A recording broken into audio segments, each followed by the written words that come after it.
And we have live team coverage this morning of this landmark decision. Rick Montanez is live in downtown LA at the federal courthouse. Tina Patel is live at Cal State Long Beach with reaction. But we begin with CBS 2's Amy Johnson, who has the very latest on this historic decision. Amy. Well, Marcy and Chris, this decision will undo nearly 50 years of precedent and really have ramifications for tens of millions of women across the country, especially in GOP-led states, some of which have what's referred to as trigger laws in place, essentially outlawing abortions in most places. Demonstrators against abortion rights erupted in cheers after the Supreme Court overturned Roe v. Wade.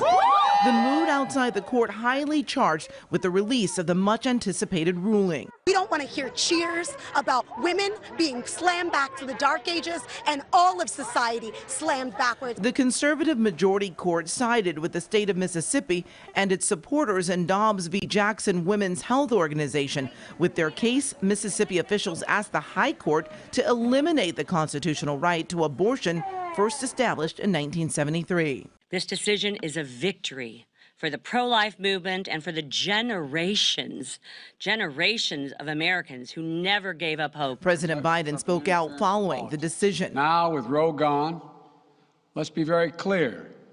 The health and life of women in this nation are now at risk.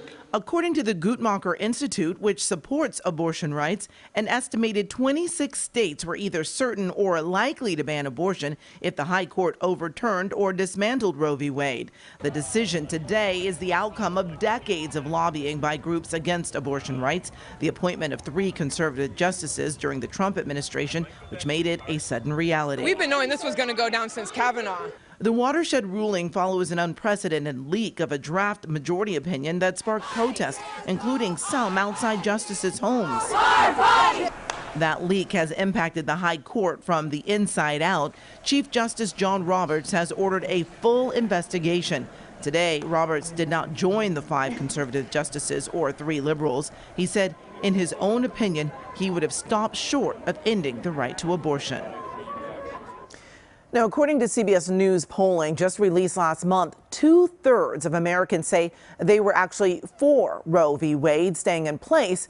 We've seen reactions today, not only from groups from both sides, but from lawmakers as crowds continue to pile up outside the Supreme Court in reaction to this decision. I'll send it back to you, Marcy and Chris. All right.